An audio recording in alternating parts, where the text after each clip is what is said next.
the bay, buy brand new pair of panties, throw away them grannies, and shake your pants like a cat. Welcome to the Jamly Chick, the only podcast that the beat sticks to your soul like glitter on the carpet.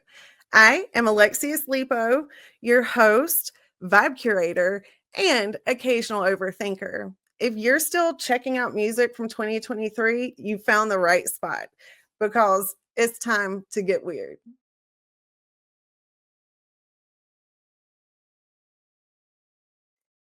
Hey, welcome to the Jamly Chick. Today we have with us Jason. What's up, everybody? And also we are going to be welcoming to the stage with us Barb and Ari from the Ain't Sisters. And the Ain't Sisters are absolutely awesome. And they are going to be at the Front Porch Fest that is close to us that we will definitely be at. And they have a lot of dates coming up in the Northeast. And right now, their album Atomic is on all streaming platforms, and you can get their pre-sale vinyl on their website at theaintsisters.com. So please help me in welcoming Barb from the Ain't Sisters and Ari from the Ain't Sisters. Welcome aboard, guys. Hi. Hello. Thank y'all for coming on with us today. So, it's summertime coming up. Do y'all have a super busy summer planned for y'all for your band right now? Yeah, we're hitting the road pretty hard. We do have one show here at home. We're doing it's a little graduation party. I'm graduating college, and we're playing at our buddy Scott's place, Music on Main Street in Lilburn. That's May 17th. And that's just going to be a big family gathering, a bunch of people that we know from around town. And then after that, we're hitting the road pretty hard, going to Lewes, Delaware, and Easton, Maryland, and then we'll be in Greenfield, Massachusetts for Strange Creek. Yeah. Awesome. So all of our New England peeps, they're coming up to you. So get prepared for this. And so here's the one thing. So if no one's heard your music before, how would you describe that to people? So we've actually been trying to come up with like a descriptor of sorts, and it's gone a lot of different directions. We just, me and Barb both write songs, and we kind of go back and forth, and the genre is unique because it's expansive. We do some, we do just straight rock and roll. We get into like some disco stuff. We get into dance music. It's kind of all over the place. And then Art plays mandolin sometimes, and they'll try to call us a bluegrass band, which we're not. But y'all are, what I have checked out is absolutely like there is no genre in my opinion. Like y'all are making your own a lot genre. Of spectrums. Yeah, and hitting a lot of spectrums. Like we would be listening to different songs, and I was like, do you hear like this? And like there would be like 90s grunge, there would be like country, there would be like bluegrass, there would be alternative rock. Yeah, there would have be a real Cajun sound, you hear like a New Orleans influence there too. And so stuff. I love it because you're not in any box. You can do any festival, anything, because y'all cover it all. And I also like it's really cool. It's really hard. I love that y'all have a hard time explaining it also, because I'm like, I don't even know how to explain. And I was listening to your music and I was just like, man, this is awesome. And just such high energy. And I feel that's the reason that people have like jumped on board, is because like how much high energy that y'all have at shows, and how amazing that how y'all interact with your fans and stuff. And I think that that's an amazing part of the show. And so speaking of influences, what were your parents listening to, or what did y'all listen to growing up, like when y'all were young? Go ahead, Barb. I mean, I'm like right in that turning 14 when the grunge period was like exploding. So like for me, it was like a lot of like Pearl Jam and Nirvana, Green Day, but also Sheryl Crow, Alanis Morissette, the whole Lilith Fair crew and stuff like that. Indigo Girls were huge for me.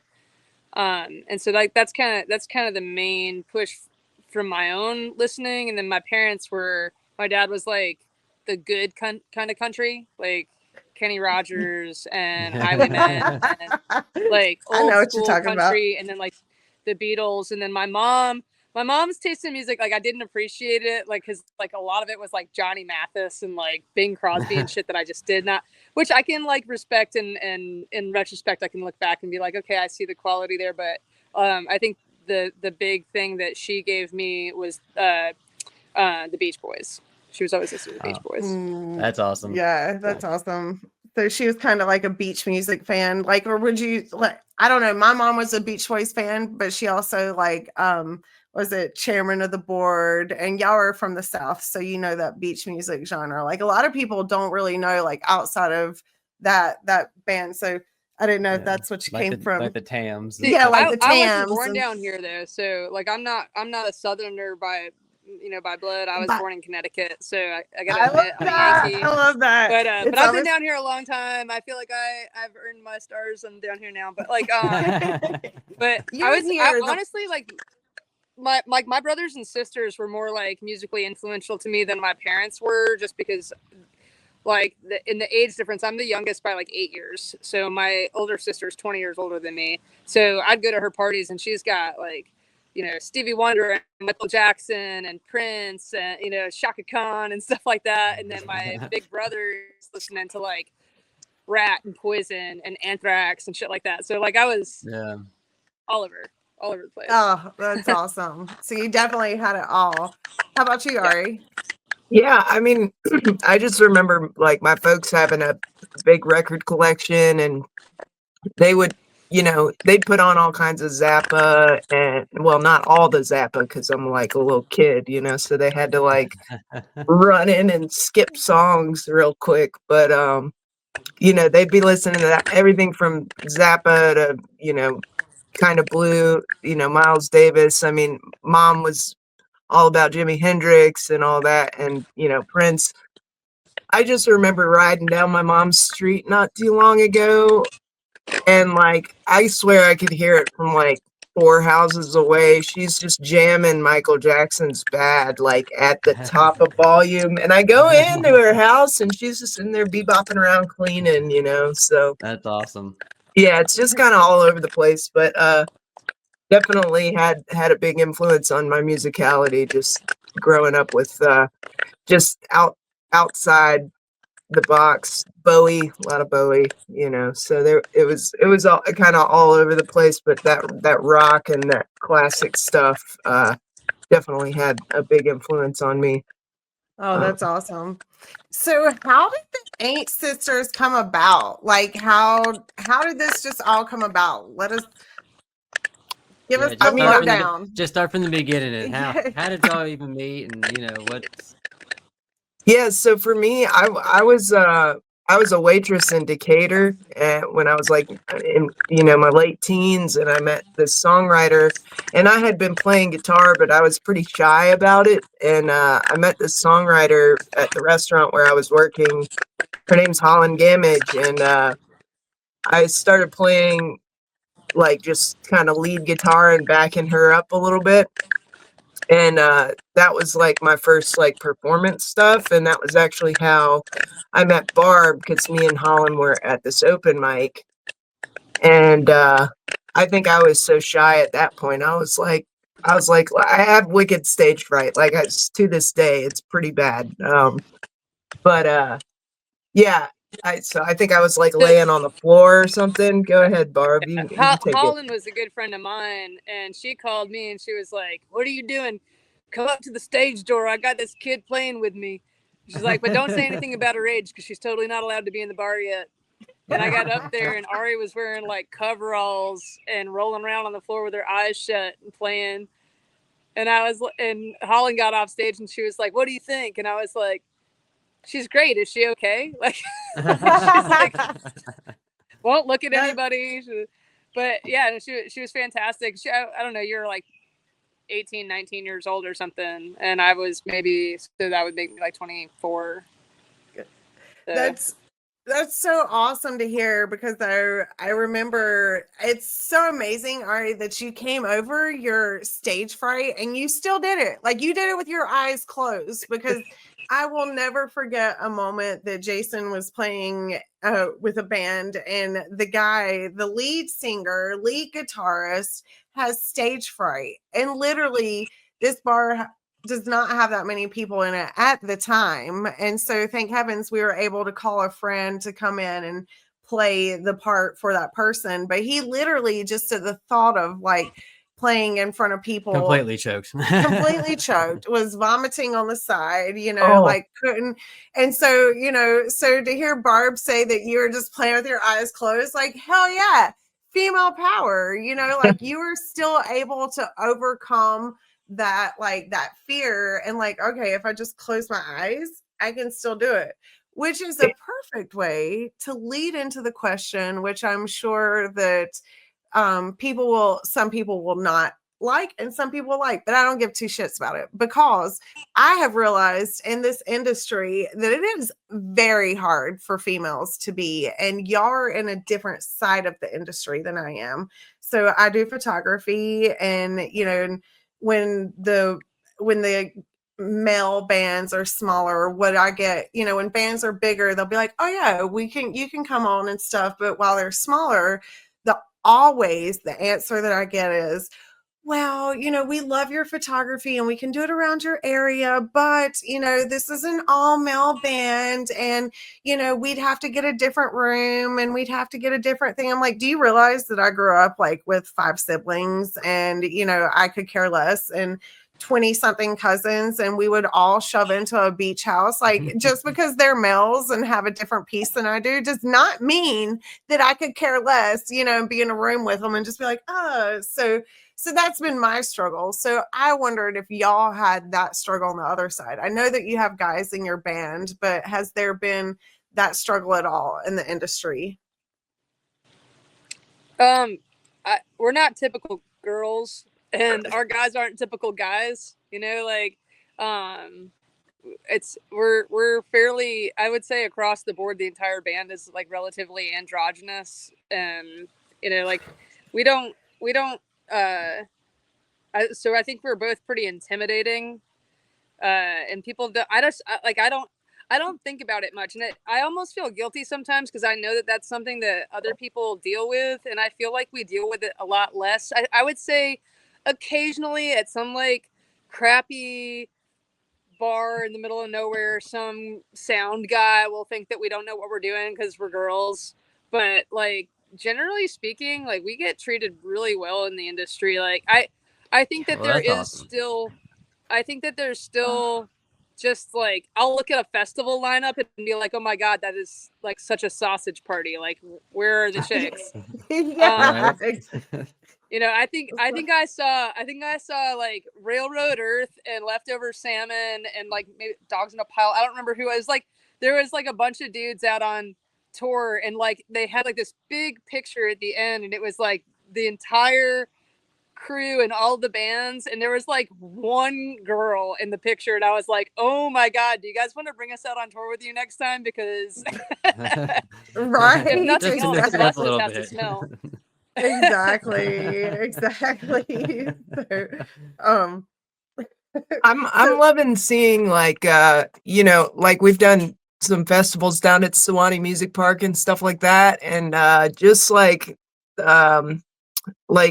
there's more like lady stage hands, and there's a lot of Beth puts together a great crew for her festivals, and I know Paul does as well, and just the inclusiveness at that spot in particular, just with there's women all over the place running all kinds of stuff, and I think that to Barb's point, like I don't think about it too much until somebody comes up to me and says, hey, you're looking really good up there, and I'm just like, how's it sound though?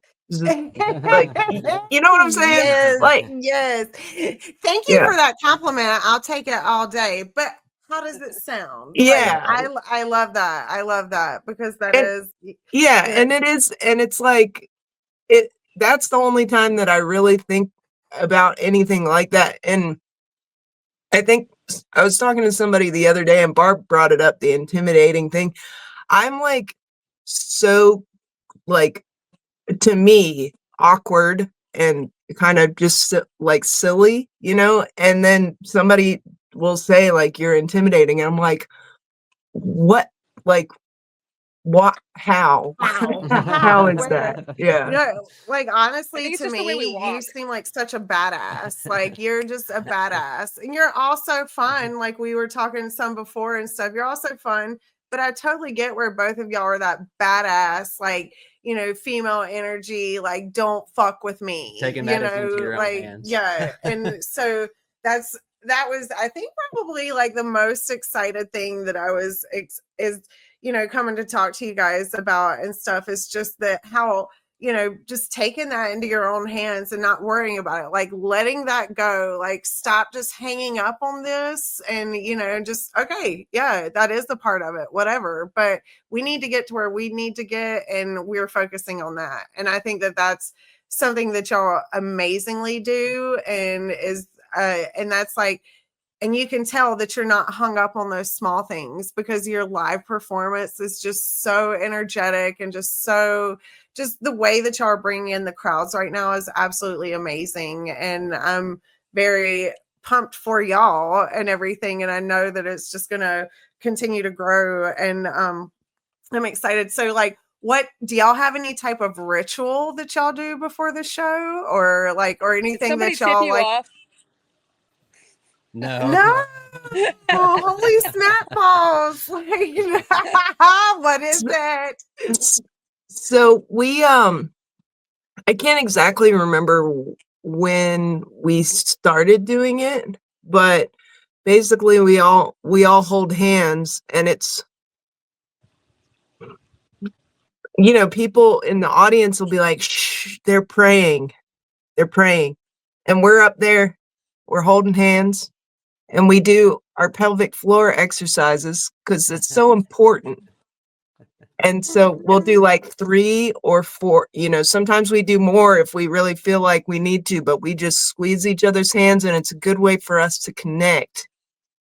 That's awesome. That's really awesome. That's Yeah, so Kegels. true. Yeah, We do our I Kegels. that in my head. Don't forget your Kegels. It's important. It's very important. I don't think people realize how important it is, but it's very important. So Yeah, There's been especially shows playing. where we forgot to do it and it was not good. Like, It wasn't. Yeah. And Yeah. then you learn, you're like, never happening again. If I miss those Kegels, it's over. Especially our pre-show ritual. And you literally, people like will laugh at those things, and that's not a joke. Like so many bands have different pre-show rituals that they do, and I love that y'all have one because honestly, it's kind of like if your band doesn't have a pre-show ritual, are you a band? Are you even a band? Are you even a band? Like, are you even connected as a band at that? So if you had to swap instruments mid-set, who would be the most or least successful at doing this? I would be the least. I Boudreaux would be the the least most. too. I feel like Boudreaux. Yeah, Boudreaux would be the most successful. Our bass player is he is the best. And yeah, he's been with us the longest, as far as how long we've been together as a band. I mean, we've been playing together 13 years or so. Mhm. And Boudreaux's been here pretty much the whole time. Yeah, 11. That's Yeah. so cool. That's That's awesome. awesome. And he's a, what do they call it? A savant? Like he can play everything. And sometimes like, even if you, I mean like, he can be wasted and just grab a mandolin and just like play the shit out of it. Or he'll like just pick up an electric guitar and just like play the lead to some crazy metal song. And you're like, what? So, He's yeah. just that naturally talented man. I wish I could do that. Right? I'm just sitting here thinking like, oh my gosh, I would make a fool of myself and how cool that is. So But I don't know if y'all have seen. You probably haven't. Y'all are so busy on the road. But like, what would be your ultimate Ain't Sisters karaoke jam? Or I don't know. Better question. What song did you karaoke to in the shower this morning or your last shower? Because sometimes on the road, it might not be that morning. It might be that night. So what was your last shower? What was the song that you karaoke to in the shower that you sang to in the shower?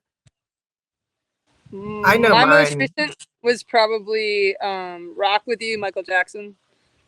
Nice. Dude, I was thinking about some Michael Jackson. That's so cool that you said that. We'll sidebar that later. But yeah, I was definitely thinking about some MJ working day and night, but like bluegrass got me working day and night. Anyways, that would be the shit. So I just did for our bass player's birthday. We did a Rage Against the Machine cover band. We called it Evil Empire, and I was the lead on that. So I learned all those raps and stuff, and so I've been like basically just like drilling Rage Against the Machine tunes into my head for the last like 3 months, and dude, so we're on that's the the same level.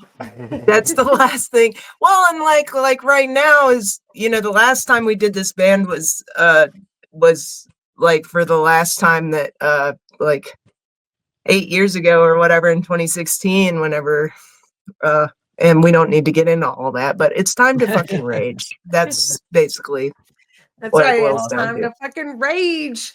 It's Yeah. summertime and it's time to fucking rage. That's like literally like what I feel. And that's why it's always such like that's my question that I always ask, because it always tells like what mood of the day that you're in or what mood that you're in that time of life and stuff. And so if you ask that question, just you can kind of gauge everything, or maybe I do. That's my thing. I'm like, okay, yeah.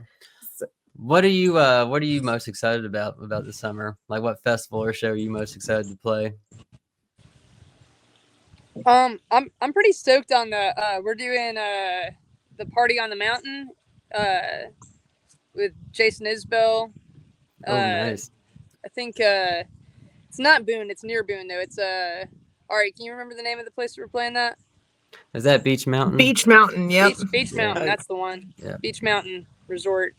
And that's I believe that's July 18th. Awesome. Yeah. Awesome. Yeah. That's gonna be great. I'm I'm kind of a sucker for we get to teach summer camp at Music on Main, which is where we're playing on the 17th of this month. And that's like my favorite thing to do in my whole music career, is just like you spend a week with 10 or so kids and teach them how to play rock and roll. And it's just so like it makes my heart, I don't know, I might start crying, so I can't talk about it too much, but that's always like the highlight of my summer. That's awesome. That's absolutely amazing. Absolutely amazing. To see, like, I mean, it's like watching the kids either play music or play sports, just the progress, that they just, and just them absorb it is just, it's awesome to see and witness and be a part of, you know? It is. It's really cool. That's so cool. Barb did I think last year was that your first year doing it? Yeah, that was my first year at Mom's Camp. I had done we used to do some other camps up in North Georgia, North Carolina area. So I had taught there before, but there's something special about the Mom's Camp. I think a big part of it is that day one you hit the ground running, writing your own song. So like the awesome. Kids are writing an original song all week, and that I think that is probably one of the most formative things about that camp, is that you're not just like going in there and like learning techniques and learning some cover songs. You do learn some cover songs, but having to work as a group, and I don't co-write very much. Like Ari and I have influenced each other and stuff, and like we'll help each other with songs, but we generally do writing in a vacuum and then bring it to the band. And these kids, they're learning right out of the gate how to do co-writing sessions, and they have to sit down and they're all throwing out ideas and, you know, chords and lyrics, and they have to learn to collaborate, and you've got to have a finished song by the time this performance and be able to play it. And I coming in as an instructor was intimidated by that, and it was just incredible to watch these kids just do it. They just do such a good job. It's really cool. That's awesome. Dude, that sounds intimidating. Just hearing you say that, just the whole thing sounds intimidating. But also it sounds extremely inspiring that those kids get to start on day one, you know, with that, and get to have, you know, so it's not just like, let's get to this point or anything, you know, that they're starting from day one. So the things that they came in with, that they wanted to achieve, they get to start on day one instead of starting that day 4, day, you know, 3, and having to squeeze all that in. So that's really cool. And with you saying that, who would be the mom of the group? Like, who would be the mom card and who would be the wild card? Shay. Mom or dad card, because you have both. Like, so who's the most responsible parent, and then who's the wild card parent? Yeah, our tour manager Shay is the mom. Yeah, she's our handler. Yeah, 100%. I love her already. Yeah. And then who's the wild card? Wild card as far as behavior, like, I don't know. I would say it looks like Ari's trying to be like, please don't say me, please don't say me, please don't no, say me. that's not what it is. No, like I think that so one of the things that we talked about early on as a band, once Richie was in the band, like, so, like, I feel like up until the last few years, like, we were kind of like, we had success, we were doing some festivals here and there, but we were kind of like a local band, a bar band. And since we've been experiencing this regional success, like, we have very intentionally sat down together and talked about being focused and being professional, because there's tons of great musicians out there, and there's tons of great songwriters. Like, there's people who do what we do all over the place. You know, every band is unique, but to really succeed in this business, you've got to have a level of commitment and treat it like a job. And so, you know, we've 100%. All worked really hard to step up. And, you know, we go to a festival and sure, like, have a few beers or whatever, stay up and jam, but, like, we don't really I love that you're do saying that this stuff anymore. Yeah, it is. It's true. You know, you start out on this side and you try, you know, and you're doing everything, and you're still on this side, you know, you're still, but then, you know, you have to, it's everywhere. It's everywhere, you know? But you realize, like, this is our job at this point, and this is what we have to do. So we can't just sit here and party the whole time. Because I know that certain friends of ours are like, well, why don't you come out and party as much anymore? Well, because well, it also, you know, it probably gets to a point to where you don't have time to do it, and you're too focused on your work and the music you're writing, and you know. Yeah, so like I love staying up and jamming at festivals, but a lot of times I'm so tired because we've traveled to get there, and, you know, load in and setting up everything started way before the actual show, and then you put your whole heart into it, and by the time you walk off stage and get your crap, you're like ready to lay down. Right, exactly. I'm also the oldest one in the dance, or no, Richie is, I guess, but I'm the old lady. Yeah, I mean, for me, like, it's just not sustainable if I personally drank at every show, and I used to because I had stage fright, you know, and that was a good way to kind of tamp that down. And you know, deciding that, okay, like, this is going to be problematic if I don't address that. And so, right. You know, finding another way to deal with that, that's not, you know, getting fucked up as a basketball racket, is good. And I still, you know, this last festival, we were just down at Swamptown Get Down in Waycross, and, like, after our set, I jammed for, you know, a few hours, and I had a great time. And I love doing that, no pressure, everybody's in, kind of small, you know, that little tight knit thing is a beautiful thing. And yeah, so it is, but it does get, like, tiresome, and it'll get to the point where it's like, all right, it's time to go. Like, time to go. It's exhausting. It's a lot. Yeah. So what was some of your most meaningful songs that you recorded off the last album to y'all? I would say that one of the more meaningful ones that we've put out was actually a single that we did before the album dropped, which is called Beyond the Blue. That's a song that it kind of came from two different places. I wrote it the night that Justin Townes Earl died. I heard the news, and I was thinking about friends of mine who had played with him and knew him, and just like how this industry can wear on people. And then at the same time, our very good friend and musical collaborator Brad Bauman was dealing with cancer, which eventually took his life. And at that point, he was very close to the end. And I wrote that song kind of thinking from both of those angles, kind of thinking about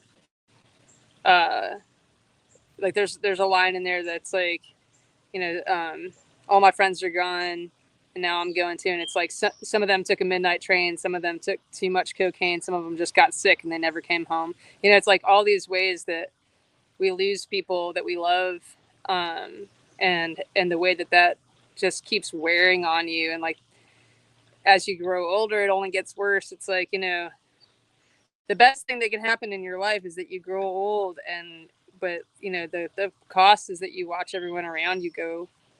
And so that song is kind of that mournful recognition that we're going to lose people we love. That's one of the, it's like the cost. Ari's got a song called Late Checkout, and it's like, the cost of loving is lost. And that's what we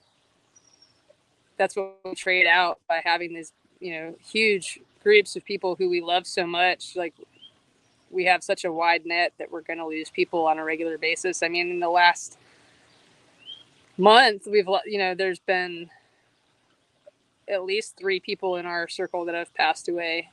And, oh man, and it's just like, it's this kind of thing that just keeps happening. And I was kind of laughing in just like an incredulous way. We were playing that Swamp Town Get Down show the other night, and we were introing the songs a little bit and talking about stuff. And it was like, I stopped, and in my mind, I was like, 80% of our songs are either about our friends who passed away or animals.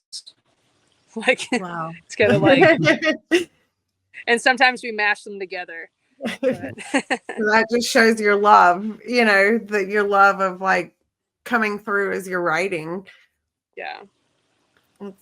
So sorry for the losses, and sadly those are the things that inspire us and the huge moments in life that we never forget. And so I'm extremely sorry for your losses on that. And so who would, speaking about songwriting and you saying, that you wrote that song, would you say that you're all songwriters, or one of you are more of your lyrics writers than another? Because I know the music all, that you make the musical notes you make together, but as songwriting, who is more your songwriter?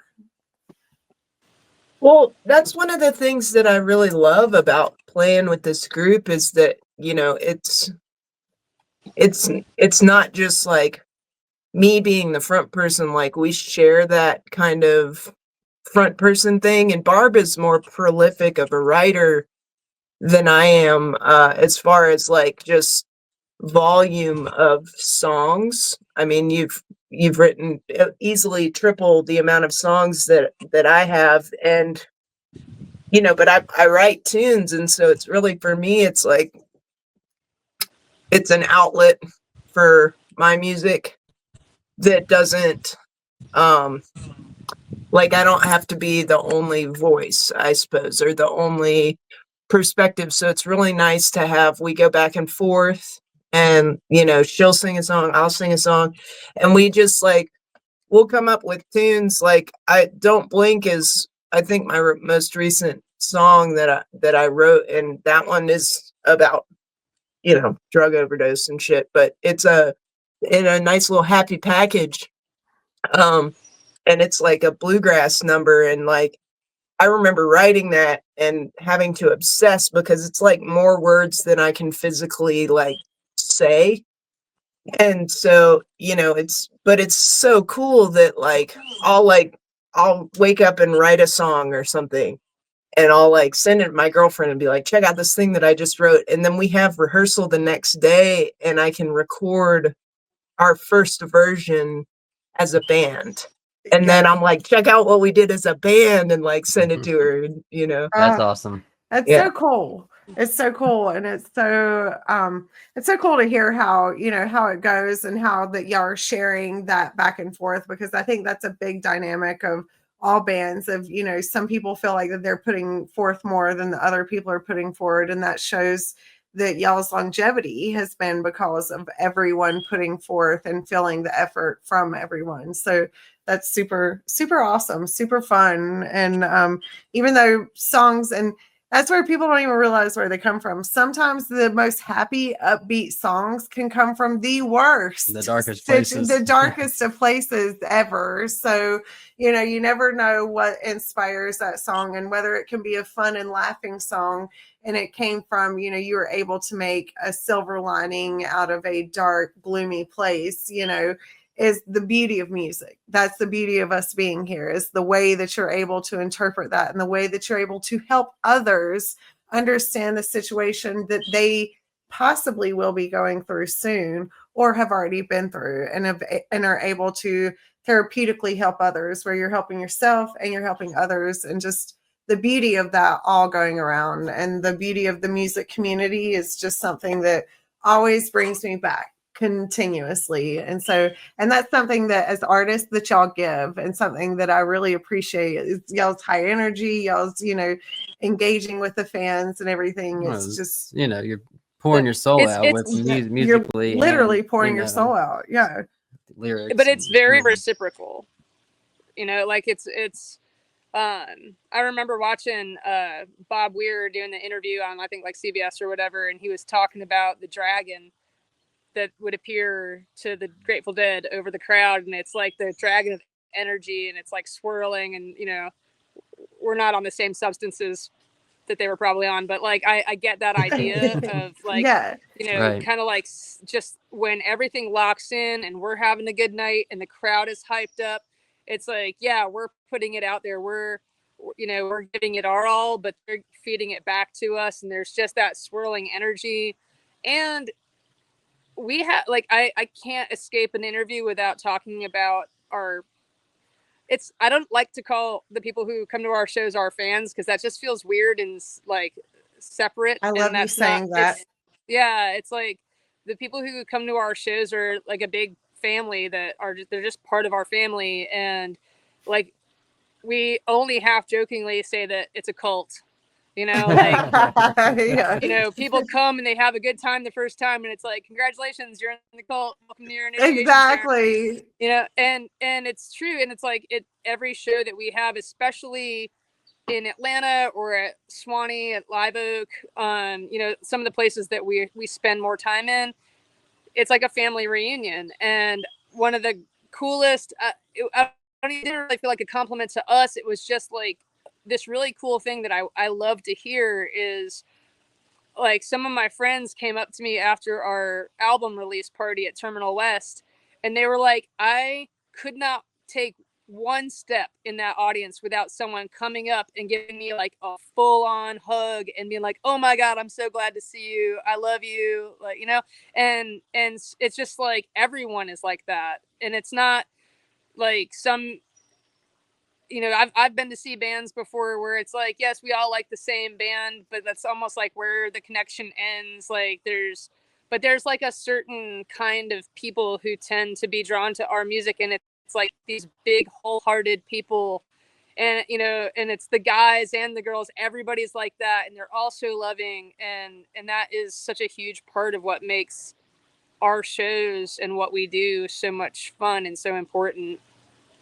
That's beautiful. I feel that 100%. And that's why this is called the Jamly Chick. And that's why that we do this, is because, after people are learning, after my epilepsy and that happening and our whole world's changing and everything, that the most love, the most everything that we felt from everywhere has been from our Jamly, our Jam family. Like, that's where this love, and and what you hear is what we're told is biblical family and different things, has not always been like what family is. Like, my Jam family has been the most supportive of anything since all this has happened. And just, that's just beautiful to hear, because it literally is like a cult, even though you don't want to say it. It's not really, you guys, it's not, but it is.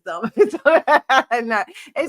hard to explain. Just well, a big reason you go to the shows is, of course, the music, but of course you're meeting up with the people that you want to see again, your friends, your Jamily, you want to dance with again, or exactly, or just reconnect period with people that, what was that guy's name again, or girl's name again? Yeah. So, but talking about that and stuff, and your band being like more female fronted and things, and like the hilarious names of songs and stuff, like, will bring people to an obvious misunderstanding. Like, what would you say would be the most understood thing about your band?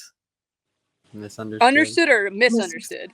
Misunderstood. Sorry, misunderstood thing about your band. Sorry about that. Our name. Our name. And our band name. I can't tell you how many times people come up to me and be like, "So are y'all sisters?" And I just be like, "No, we ain't." And they're like, "Oh, okay," But I think, I think in another way, I think that people see us, or see that, maybe that thing that you're talking about, like if they've never seen or heard our music. You can't judge a book by its cover. I feel like people have an expectation of what they're going to hear when they listen to us, and then we and we'll just go totally not that. And so I think that sometimes it's that kind of thing where, people they just don't know until they hear it. And, I like that we're constantly like kind of pushing boundaries of what we're capable of, and what our sound is, or, it's just like the next tune that comes out of either one of us, or, hopefully the band will start doing some co-writing. But I would say that would be the misunderstanding in the name. It's yeah, so funny. Because that's literally how the band name came about. People kept asking me and Barb if we're sisters, and no, we ain't. And then they still don't get it, even after you call it the Ain't Sisters. Well, are you sisters? Dude, like, we put this out in the name, Ain't Sisters. Should we put We Ain't Sisters for you, or the Ain't Sisters? So no, I totally get, but no, that was, honestly, being honest, like looking at the music, looking at all this, you're like, okay. And then I just was jamming out. I love it. It's so hard to even find a music to compare it to, because it's so, you're so your own style, so your own box. But there's so many different bands that I could throw out with it. Just like you were talking about Rage Against the Machine. I wouldn't say like that hard, but like y'all have like your grunge, your punk, your rock, your, just, you have it all. I mean, you even have your Andy Frasco side of it, like you're fun, like coming, and that's, I guess when I saw it, the best band that I could describe it to in the jam community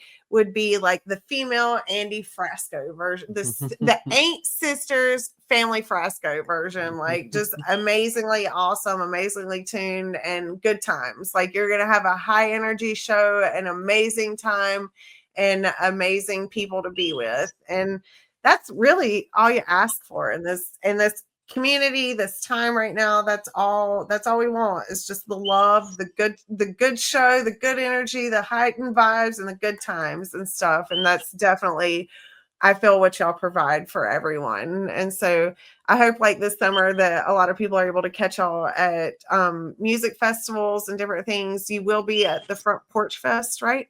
Yep. Porch Fest. Yep. They're going to be at Beach Mountain and stuff in North Carolina. Yeah. You're going to be at the Lincoln Theater too, right? In North Carolina? We're going to be, King's Lincoln Theater. Yeah. Okay. In Raleigh. So, nice. Awesome. So there are a lot of dates, everyone. Check them out, because this is just I'm super, super pumped that my friend, you know, I'm not gonna lie, I haven't seen y'all live yet. I've seen like shows of yours and everything, but my friend emailed me and he was like, man, you have got to check this band out. Like, they're amazing. And I was like, yes, most definitely have to check, because y'all are just a whole nother spectrum and a whole nother level that we need to have. And literally, and I'm speechless, honestly. And for me to be speechless, that's a hard thing. But, you know, I'm excited to see y'all grow in this. I'm excited to see y'all, you know, continue on your journey and things. And I'm excited to be with y'all continuing on that journey. And so, is there anything that you would like the fans to make sure that they check out, that they don't forget? Because I know that we told them that you have an album called Atomic that is streaming right now. You can pre-sell from their website. Pre-order. Pre-order. You can pre-order. Sorry. Pre-order The their vinyl. What does the date release on the vinyl? I think we're like a couple weeks out. They're, you know, they were waiting on the stamper tool, and I think they have that now. So I think it's a very, you know, just a couple weeks away. That's the coolest thing ever, though. Like, I'm sorry, I'm such a dork. They have this stamper tool. I'm like, oh, can you just see that? I'm such a little dork. Yeah, and we're doing some cool, like, we didn't just do like the standard vinyl. We did some standard vinyl, and then we also did some super splatters. So we're gonna have some really cool looking ones coming out as well. Cool. There's also an option for having the whole band sign it. Like, and right now we do also have the CD out. So if you still got a CD in your car player or whatever you want to get a CD, we've got those too. We all make fun of that, and but I realized it was probably in the last week. I was like, we all make fun of that, but y'all remember in the 90s, we were making fun of the vinyls, and all of us are just like, and the 8-tracks, and all of us are just getting rid of these like CDs that we have. And I'm like, stop, because that's going to be worth money, you know? So like, people, don't worry, get these CDs, get these vinyls, because these are going to be your vintage things, and they already are vintage. So, you know, that's one of my band friends was just laughing about. He's like, well, I've got some CDs if you want to give as giveaways. And I was like, what's wrong with CDs? They're just as good as vinyls. They're vintage now, man. Like, you know, so don't forget, people, with your merch items, CDs are awesome also. So, but we do have quite the mercantile as well. We've got I feel like we would be remiss not to mention that one of Ari's giant hits is called Shake Your Taint, and we've got t-shirts that say Shake Your Taint on them, and they're very fun to wear at festivals. You're definitely going to get a lot of attention if you walk around. Grandmas and grandmas really love those as Christmas gifts. We've got hats that glow in the dark and say that. If I cannot say enough, please give that to your grandmother for Christmas. Or right? If you and your mom are on speaking levels, like, that's even better. Or if you've got like a stepdad, feel like that's like a stepdad gift. Oh my gosh, that's like the absolute best. Like, I absolutely love that song. I didn't want to say, you know, like, because I wanted people to like go here and not make just, you know, their assumptions off of things. And so, but yeah, love that song. Absolutely. And that's like, and I want that shirt. Come get it. Yeah. I honestly, like, when I was just being like so stupid when I came up with that tune back in the day, just like silly. I never in a million years thought it would be like our like unofficial band slogan. But it's a merch anomaly. I mean, that's like, it's made us quite a few bucks. And that That's song awesome. is actually like 10 years old, and we just put it out. Daniel Whitanis from Ghost Note did the horns on that. And he's just, that's why it goes so hard. Danny Whitanis is he's the special sauce. Oh, So, boom. yeah. Yes. Very cool. The horns, I mean, he's you on ever several talk- songs on that record, and as well as John Mylander. He plays fiddle with Bruce Hornsby, and he's got yes. John Mylander's Forecast and stuff. He's an amazing fiddle player. Very Dude, cool. y'all are just like a golden thing. I'm so happy that Brian told me about y'all and stuff, because literally y'all are just a golden ticket hidden, you know, hidden beneath, and that everyone needs to hear. And y'all are amazing. The music is awesome. There's no explanation that any of us can put on it, except for if you're looking for a good time. You're looking for a good time and stuff. That's basically it's amazing. It's awesome. So I'm so thankful for you guys, and so thankful that y'all came on today. And you know, and hopefully we'll get to talk here in a few months and see how the next few months pan out for you guys and stuff. And we'll talk to you guys soon. So thank y'all very much for being on the show. Thank you so much for having us. I just also want to just push everybody towards our website one more time, because we are traveling the entire East Coast this year. So we'll be near you somewhere. So just go to theaintsisters.com and check out. You scroll down, find the tour section, and come out and see us in person and join the cult. Most definitely. I'll also push out some dates and stuff so y'all can see them, and y'all can see where, because you most definitely need to get towards this live action. And y'all, let's plan a few dates to go out to see them together. So let me know. Come on. Yeah, let me know in the comments below where we're going. So we'll chat with you guys soon. Thanks for joining us today, and Thank you guys. we'll see you next week. Yeah. Thank you. Thank you. Shake it, I don't want no dirty pennies. I want 20s. Take it to the bank. Buy a brand new pair of panties. Throw away them pennies and shake your tank like a can of paint. Come on now.